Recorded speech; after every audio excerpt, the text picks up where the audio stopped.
Assalamualaikum baraya kumaha daramang pendakdi di channel btw.ucok. Di video kali ini Mang Ucok akan membahas sebuah film bergenre action yang berjudul No Time to Die. Adalah film terbaru petualangan James Bond 007 yang sekaligus menjadi ending perjalanan seorang Daniel Craig sebagai pemeran James Bond. Penasaran kan sama alur ceritanya? Tapi sebelum ke alur ceritanya, jangan lupa nyandak heula cikopi hideung sagelas sareng rokok kretek na sabatang. Eunah pisan euy.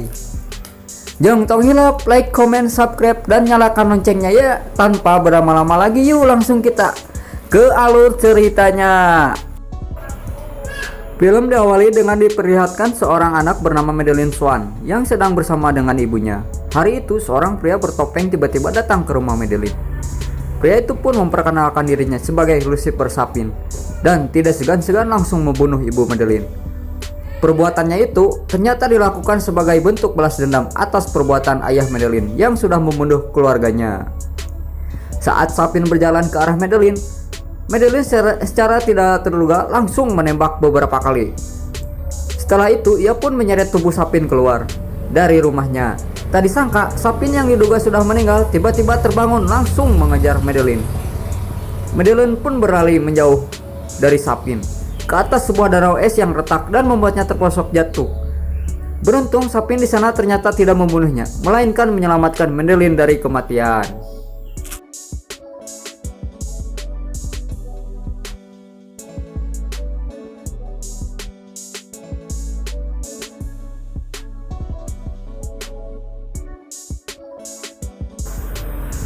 Bertahun-tahun pun berlalu. Semenjak kejadian itu, Madeleine tumbuh menjadi wanita dewasa yang sekarang menjadi kekasih James Bond. Setelah pensiun sebagai agen MI6, James dan Madeleine kini lebih banyak menghabiskan waktu mereka selayaknya pasangan pada umumnya. Saat itu, James dan Madeleine terlihat pergi ke Italia untuk berlibur bersama. Seperti yang kita ketahui, kedua sejoli ini sama-sama memiliki masa lalu yang sangat kelam. Jadi, dengan liburan itu, mereka sepakat untuk mengubur semua masa lalu mereka dan memulai kehidupan baru yang lebih indah.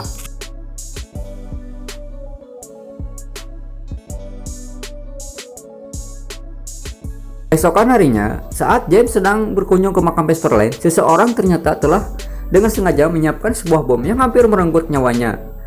Penyerangan itu ternyata adalah ulah Spectre yang menjadi musuh James dalam beberapa tahun terakhir. Namun sebagai mantan agen dengan julukan 007, James sudah sangat terbiasa menghadapi penyerangan semacam itu. Ia pun dengan mudah mengalahkan beberapa anggota Spectre dan mengambil salah satu motor untuk kembali ke hotel.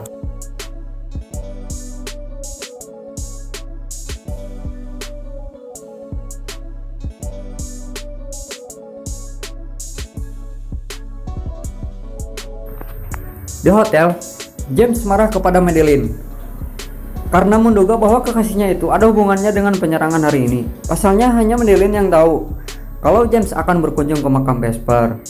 Madeleine yang tampak kebingungan mencoba untuk membantah tuduhan James. Namun sayangnya James tidak mendengarkannya karena sekarang posisi mereka telah diketahui. James pun segera pergi membawa Madeleine untuk kabur dari tempat tersebut. Sayangnya posisi mereka ternyata sudah terlanjur ketahuan, sehingga mereka pun dikepung oleh musuh. Puluhan peluru kini mulai menghujani mobil yang dikendarai oleh James. Beruntung mobil itu telah dilengkapi berbagai senjata dan anti peluru, sehingga James dan Madeleine mendapatkan waktu untuk memikirkan strategi mereka selanjutnya. Setelah ditembak cukup lama, James pun mengambil keputusan menyerang balik dan dengan senjata di mobilnya dan segera kabur dari tempat itu.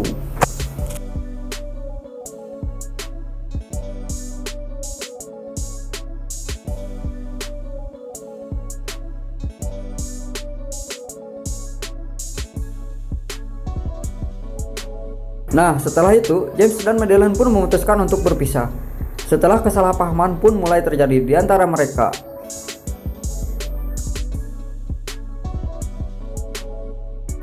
Lima tahun kemudian, terlihat di laboratorium MI6 diserang oleh beberapa agen Spectre. Mereka datang untuk mencuri Heracles, yang merupakan senjata biologis untuk membunuh target dari sentuhan kulit. Selain sampel Heracles, agen Spectre juga menculik seseorang ilmuwan yang bernama Dr. Oblusive. Di tempat lain, telepon diperlihatkan pada James yang kini tengah menjalani kehidupannya dengan normal saat sedang bersantai. Ia pun bertemu dengan dua teman lamanya yaitu Felix dan Logan. Felix pun menceritakan tentang pembobolan yang terjadi di laboratorium MI6 3 hari silam. Setelah pertemuan itu, James pun tertarik dengan misi itu dan setuju untuk ikut serta.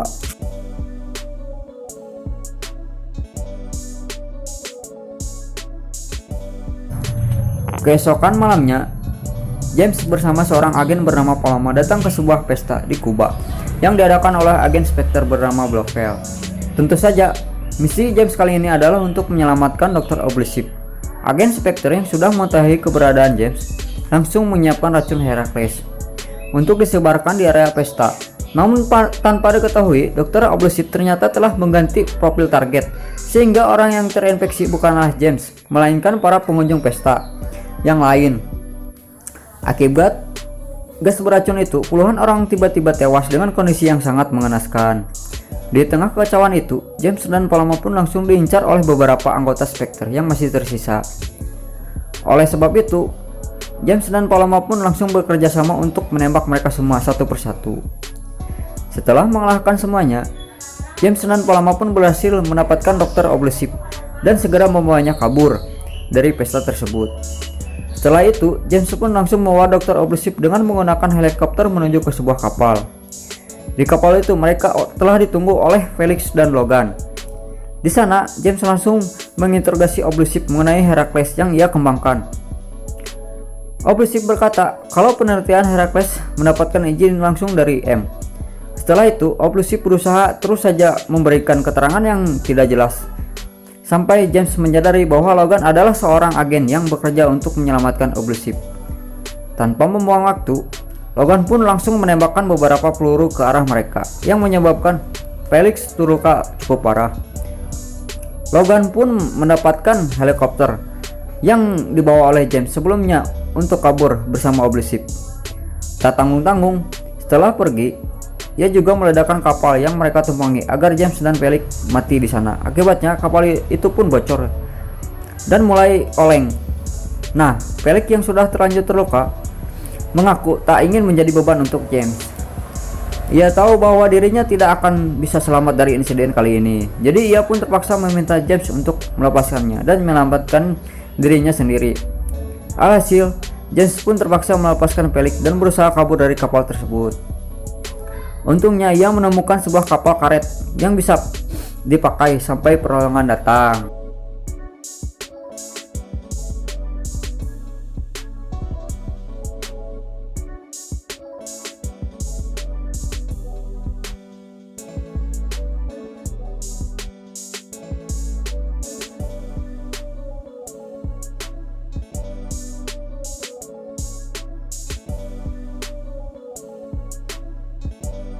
Keesokan harinya, James pergi ke kantor MI6 untuk menemui M. Di sana James meminta M untuk memberikan izin agar ia bisa bertemu dengan Blofeld. Namun sayangnya M tidak memberikan izin mengingat James bukan bagian dari MI6 lagi. Setelah pertemuan itu, James dan Manipani pun pergi ke tempat Q. Di sana mereka meminta bantuan Q untuk mengakses sebuah drive yang James dapatkan dari Oblivio. Tak disangka, drive itu ternyata berisi sampel DNA yang tidak hanya berasal dari organisasi tertentu, melainkan hampir dari semua orang di negara tersebut, kecuali Blofeld. Hal itu tentu saja membuat James semakin tertarik untuk menemui Blofeld. Manipani pun mengatakan bahwa hanya ada seorang yang memiliki akses untuk menemui Blofeld, dan orang itu adalah Madeline.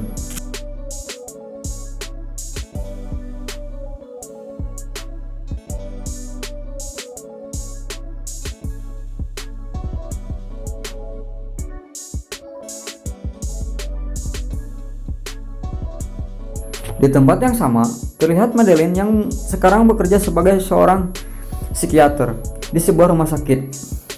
Tak disangka hari itu, ia mendapatkan seorang pasien yang ternyata adalah Sapin. Hal itu dibuktikan dengan adanya sebuah topeng yang rusak yang dahulu digunakan oleh Sapin. Dengan raut wajah ketakutan, Madeline pun menanyakan alasan Sapin datang menemuinya. Sapin ternyata datang menemui Madeline karena ia tahu bahwa Madeline mempunyai akses untuk bertemu dengan Blofeld. Kemudian Sapin memberikan dosis nanobot yang ditunjukkan untuk Blofeld.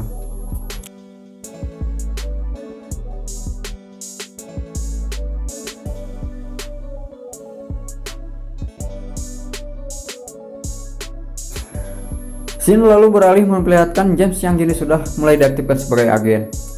Ia, Nomi, Q, dan Maniveni mengunjungi ruangan M untuk mengetahui kasus Herakles lebih dalam. Di sana, M menjelaskan bahwa Herakles awalnya dibuat sebenarnya hanya untuk target-target tertentu. Namun setelah dipersenjatai oleh nanobot, targetnya pun kini menjadi tidak terkendali. Di mana saat ini infeksi Herakles bisa saja terjadi hanya dengan sebuah sentuhan fisik. Nah, karena situasi menjadi lebih berbahaya, alhasil M pun memberikan izin untuk James menemui Blofeld. Tadi diduga pertemuan dengan Blofeld ternyata juga akhirnya mempertemukan James dan Madeline setelah berpisah selama 5 tahun. James dan Madeline sama-sama dijadwalkan untuk bertemu dengan Blofeld hari itu. Namun karena Madeline terlihat sangat ketakutan sampai gemetaran, jadi dia pun mengurungkan niatnya dan meminta izin untuk keluar, sehingga tersisalah James dan Blofeld di ruangan tersebut. Sejak awal Blofeld tidak menjawab semua pertanyaan James dan malah sibuk memprovokasinya agar James marah kepadanya. Hal itu pun membuat James emosi sampai nekat mencekik Blofeld. Seorang petugas yang melihat hal itu lantas segera masuk ke dalam dan menghentikan James. Namun anehnya Blofeld ternyata tewas akibat sentuhan fisik. Dan akhirnya James pun sadar bahwa kini ia telah terinfeksi Herakles setelah sebelumnya ia bersentuhan dengan Madeline yang sudah menggunakan nanobot yang diberikan oleh Sapin sebelumnya.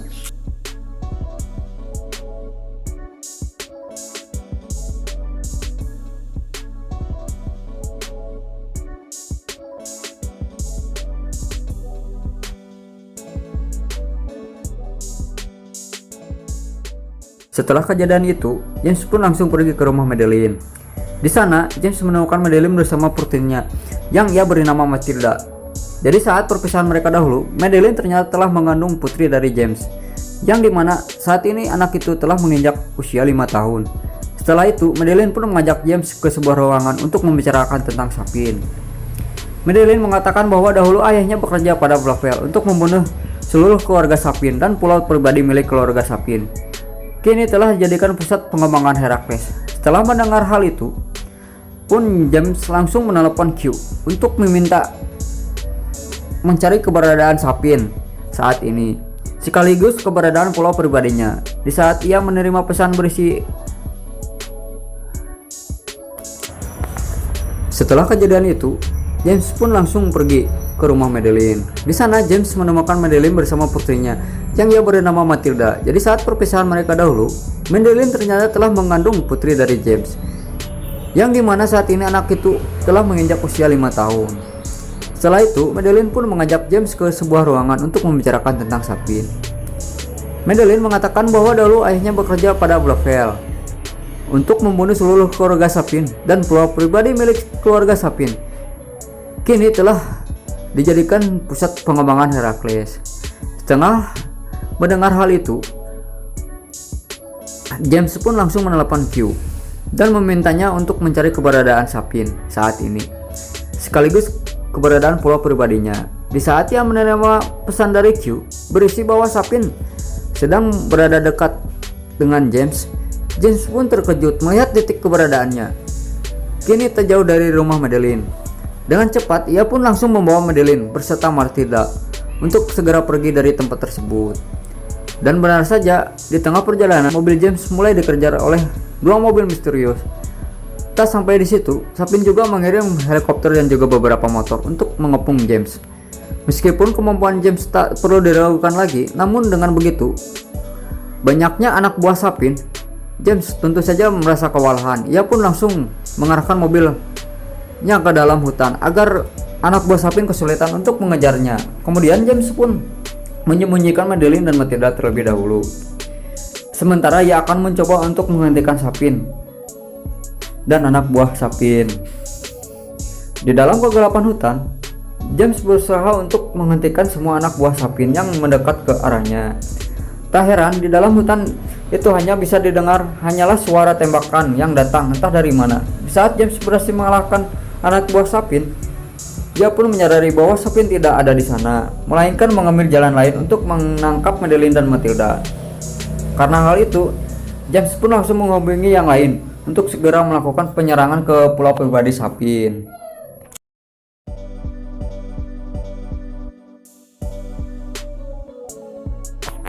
Di sisi lain, terlihat Sapin membawa Madeline dan Matilda ke pulau pribadinya, di mana tempat itu dijadikan sebagai pusat pengembangan Herakles dan Nanobot. Sapin sengaja menyulik mereka berdua agar bisa memancing James untuk datang ke tempat tersebut. Tak lama kemudian, Nomi dan James pun berangkat dari markas dengan terus dimontir oleh Q dan M. Dari kejauhan, setelah sampai di pulau itu, Nomi dan James langsung masuk ke ruangan laboratorium dan memasang beberapa bom untuk menghancurkan tempat tersebut. Meskipun mereka tahu bahwa jumlah bom yang mereka miliki saat ini tentu saja tidak mungkin bisa menghancurkan seluruh pulau tersebut.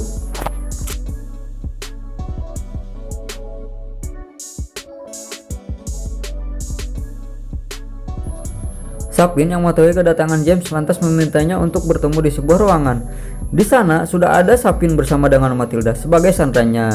Namun negosiasi itu rupanya tidak berjalan dengan cukup baik, sehingga keadaan malah menjadi semakin kacau. Madeline dan James pun akhirnya bertemu dan langsung pergi mencari Matilda. Nah, setelah berhasil menemukan Matilda, James pun langsung meminta Nomi untuk mengantarkan mereka berdua ke tempat yang lebih aman. Setelah memastikan mereka semua pergi dengan aman, James pun diarahkan oleh Q untuk pergi ke ruangan kontrol di pulau itu.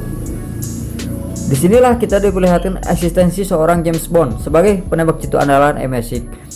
Meskipun lawan yang dihadapi sangatlah banyak, James pun selalu bisa mengalahkan mereka dengan tembakannya yang sangat akurat. Setelah pergi ke ruangan kontrol, James pun membuka semua tempat di pulau itu agar bisa dihancurkan oleh rudal dengan mudah. Mengingat dia memang sudah meminta M untuk mengirim beberapa rudal untuk menghancurkan pulau tersebut. Namun sayangnya, Sapin berhasil menghentikan James dengan cara menembak tubuhnya beberapa kali. Selain itu, kudanya juga bertarung di dalam wadah yang dipenuhi oleh nanobot, sehingga kudanya sudah dipastikan terinfeksi oleh virus. Meskipun begitu, James tidak menyerah dan tetap membunuh Sapin. Setelah mengetahui dirinya tak mungkin selamat, James pun mencoba menghubungi Madeline dan mengucapkan salam perpisahan untuknya. Di detik-detik kematiannya itu, James baru menyadari bahwa Matilda ternyata adalah putri kandungnya. Film diakhiri dengan diperlihatkan James Bond berdiri di atas pulau sambil menantikan rudal yang akan menghancurkan pulau itu di dalam sekejap. Setelah kejadian itu, M dan yang lainnya pun berkumpul untuk mengenang kematian James Bond, dan film pun selesai.